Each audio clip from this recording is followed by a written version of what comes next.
everyone, and welcome back to another episode of Easy Talk Time. I'm your host, Ethan, and as always, I'm joined here by Sophia. We created this space to take a breath, step away from the noise, and really dive into the real-life topics that we all think about, but don't always talk about out loud. Hey everyone, I am so glad to be back in the studio today. We've been receiving so many messages from you guys lately about feeling a bit overwhelmed by the pace of everything around us. So today's topic feels incredibly timely. We're stripped back today. No filters, no polished scripts, just a real, honest conversation about the things that keep us up at night. Exactly. We want this to feel like you're just sitting here on the couch with us. So wherever you are, whether you're commuting, doing chores, or just taking a well-deserved break, we're glad you're here. Let's get right into it, because honestly, I've been thinking about this a lot lately, and I really want you to be completely honest with yourself for a moment here. Have you ever found yourself having a perfectly normal, perhaps even exceptionally peaceful day where nothing specifically bad happened, you were just content in your own space? And then, almost like a reflex, you open social media and within 30 seconds of scrolling through a digital sea of faces, your entire internal weather system shifts from sunshine to a heavy, confusing fog. It is truly fascinating how we can go from feeling completely grounded in our own reality to suddenly feeling like every decision we have ever made was somehow the wrong one, simply because we saw a 3-second clip of someone else's highlight reel. Honestly, Ethan, I don't even think we can call that a question anymore. It has basically become the universal daily routine for our entire generation, where we wake up feeling okay, perhaps even optimistic about the tasks ahead, but then we take that one fateful scroll through a feed of curated perfection, and suddenly, this overwhelming, sinking realization hits us, asking ourselves if we are somehow falling behind in a race we didn't even realize we were supposed to be running. It's that instant, visceral, wait, am I behind in life feeling that seems to strike even when we are objectively doing perfectly fine by any logical standard. That is exactly the point I'm trying to get at. It's almost terrifying how nothing in your physical environment has actually changed. Your coffee is still warm, your room is still the same, your achievements are still yours. But your brain suddenly decides to switch its internal narrative and starts whispering or sometimes screaming that you aren't doing nearly enough, that you're stagnant while the rest of the world is accelerating at a pace you can't possibly hope to match. We fall into this trap where we let a glass screen dictate our self-worth in real time, forgetting that the digital world is a gallery of finished products, not a documentary of the messy, grueling process it takes to get there. And the most dangerous part of it all is how incredibly fast that transition happens. You don't even realize the moment you crossed the border from being satisfied with your own life to looking at your surroundings with a sense of disappointment and thinking, I'm not where I should be, even though where I should be is a completely arbitrary destination created by someone else's aesthetic choices. We are constantly judging our behind-the-scenes footage against everyone else's grand opening night, and we wonder why we feel like our production value is lower, forgetting that we are comparing our raw, unedited, vulnerable human experience to a version of life that has been filtered, cropped, and color-corrected into oblivion. When you put it that way, it sounds like absolute madness, doesn't it? The craziest part of this whole psychological phenomenon is that we're choosing to feel inadequate based on a narrative where we don't even know the full story, the missing chapters, or the deleted scenes of the people we are so desperately comparing ourselves to. We take a single static image or a 20-second video as absolute gospel truth, assuming that the person on the other side of the lens has it all figured out, while completely ignoring the fact that they are just as human, just as flawed, and just as uncertain as we are in our quietest moments. Yes, you hit the nail right on the head, because we are quite literally comparing the complicated, often messy reality of our 24-hour day, with all its boredom, chores, and minor frustrations, to the very best 5 seconds of someone else's entire month. It's like watching a high-budget movie trailer for a film you've never seen, and assuming that every single minute of that 2-hour movie is just as explosive, romantic, or exciting as the highlights, when in reality, there might be a lot of filler, a lot of bad acting, and a lot of technical errors that they just happen to hide very well. Exactly. It's the trailer versus feature film paradox. Someone posts a picture where they are smiling radiantly in a beautiful, exotic location with the perfect lighting and the perfect outfit, and our immediate, lizard brain reaction is to say, wow, their life is absolutely perfect. They must never feel the anxiety or the stagnation that I feel right now. But while we're busy building a shrine to their perceived happiness, we have absolutely no idea what kind of chaos or heartbreak might have occurred just moments before that shutter clicked, or what kind of emptiness they might have felt the second they put their phone back in their pocket. And that's the heavy truth people rarely talk about. Maybe that person was incredibly stressed about their finances to even afford that trip. Maybe they were feeling deeply lonely despite the beautiful scenery. Or maybe they just desperately needed one good picture to prove to themselves and the world that they are doing okay, even when they feel like they're falling apart inside. We don't see the arguments that happened on the way to the airport. We don't see the exhaustion of the travel, and we certainly don't see the 100 failed shots that were deleted because they looked too real or didn't fit the brand of perfection they feel pressured to maintain. Or maybe, and I think we've all been guilty of this at some point, they took those 100 photos just to get that one perfect shot where their life looks effortless, when in reality the effort required to look effortless was actually quite exhausting and took up the better part of their afternoon. It's a performance really, but because we're the audience and not the stagehands, we forget that there are ropes, pulleys, and a lot of sweat happening behind the curtain to make that one moment of magic happen for the feed. Yet, despite knowing all of this intellectually, we sit there on our couches or in our offices, comparing the entirety of our complex, multidimensional lives to that one singular, flat moment in time that was designed to be looked at, not lived in. It's so profoundly unfair to ourselves to use someone else's highlight as a yardstick for our own progress. But we still do it because the human brain is wired for social comparison. It's just that our brains haven't quite evolved to handle the sheer volume of perfect data points we are bombarded with every single time we pick up our phones. It's true. Our brains haven't caught up to the technology, and so we lack that logical buffer that should remind us that comparison is almost always a lie. In that split second of seeing someone else's success, the brain doesn't stop to analyze the variables, the luck, the hard work, or the personal sacrifices involved. It just reacts with a shot of cortisol, putting us into a fight-or-flight mode where we feel like we have to catch up to a ghost. And suddenly, because of that one reaction, every single thing in your own life starts to feel a little bit smaller, a little bit more dull, and a little bit less significant than it did just 5 minutes prior. You could have been making incredible, steady progress in your career, your fitness, or your personal healing, but as soon as you see someone who appears to be 10 steps ahead of you, all that hard-earned growth starts to feel like absolutely nothing in the shadow of their perceived giant leap. That is genuinely the most heartbreaking part of the whole cycle, because it causes you to start questioning every single valid decision you've ever made. You start doubting your job, your pace, your life choices, and even your long-term goals. You begin to wonder if you've been doing it all wrong this entire time, ignoring the fact that your journey was never meant to look like theirs because your starting line and your destination are completely different. It can even begin to erode your sense of fundamental self-worth if you're not careful, making you feel like you are somehow a lesser version of a human being because you aren't hitting the same milestones at the same time as the people on your screen. It's a very heavy burden to carry, this constant feeling of being weighed and found wanting by a jury of people who aren't even aware they are judging you. Yeah. That really hits home when you stop to think about how much mental energy we waste on this.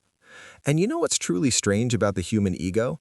We often find ourselves comparing our lives in areas that we don't even genuinely care about on a soul level. It's an exhausting way to live, because you end up chasing shadows and pursuing things that don't even align with your personal values, all because you're trying to silence that internal voice of comparison. You spend your precious time and energy trying to copy a life that wouldn't even make you happy if you actually achieved it, which is the ultimate irony of the digital age. We are all trying to be unique, by following the exact same blueprints of success that we see trending online. It's the ultimate recipe for burnout and dissatisfaction because you're no longer the protagonist of your own story. You've become a supporting character in someone else's narrative, trying to mimic their dialogue and their costumes. And the deepest irony, the one that almost makes you want to laugh and cry at the same time, is the fact that the person you are currently envying is almost certainly looking at someone else's profile and feeling that exact same sting of inadequacy. Exactly. It's a giant, endless circle of people looking up and feeling down. The billionaire is looking at the trillionaire, the person with the new car is looking at the person with the private jet, and the person with the perfect family is looking at the person with the perfect freedom.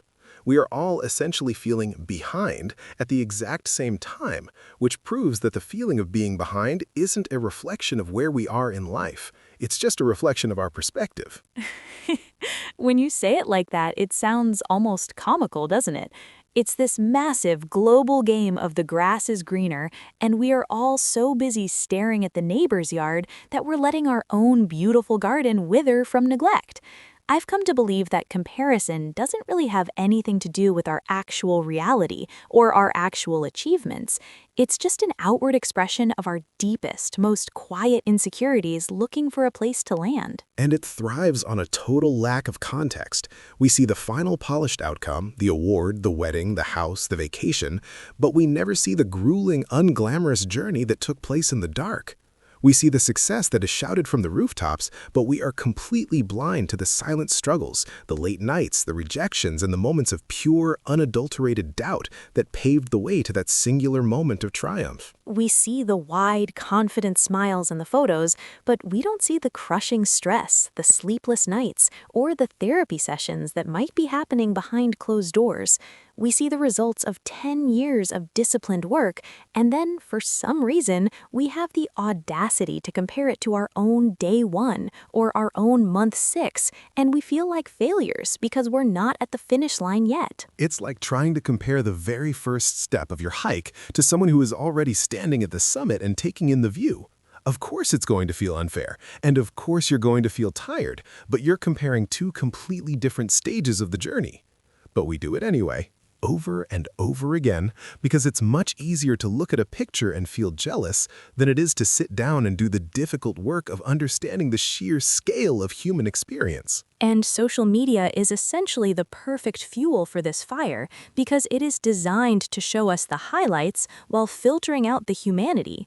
No one is going to post a high-definition photo of their bank account being overdrawn, or a video of them crying in their car after a hard day, or a status update about how they feel completely lost and have no idea what they're doing with their lives. Exactly.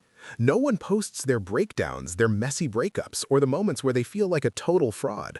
Because we don't see those things, we fall into the trap of believing that we are the only ones who are struggling, while everyone else is gliding through life with ease and grace. This belief is completely false, but it's a very convincing lie when you're looking at it through a 5-inch screen every single day. It's a collective delusion that we all participate in. Everyone has a something they are dealing with, a health scare, a family conflict, a career crisis, or just the general heavy weight of existing in a chaotic world.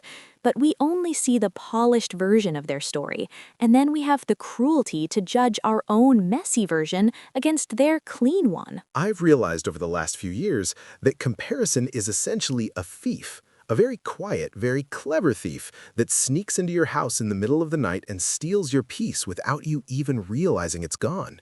It doesn't burst through the door with a loud noise. It just slowly and methodically replaces your contentment with a nagging sense that you are perpetually not enough, even when you're doing your absolute best. That's such a powerful way to put it. It's a thief that steals the joy from the things we once dreamed about having. Think about it. There was a time in your life where you would have given anything to be exactly where you are right now, with the job you have, the friends you have, or the growth you've achieved. But because we are so focused on the next person's milestones, we stop appreciating the very things that used to be our highest goals. We become so obsessed with what we don't have or what someone else has that we lose sight of the incredible abundance that is already sitting right in front of us.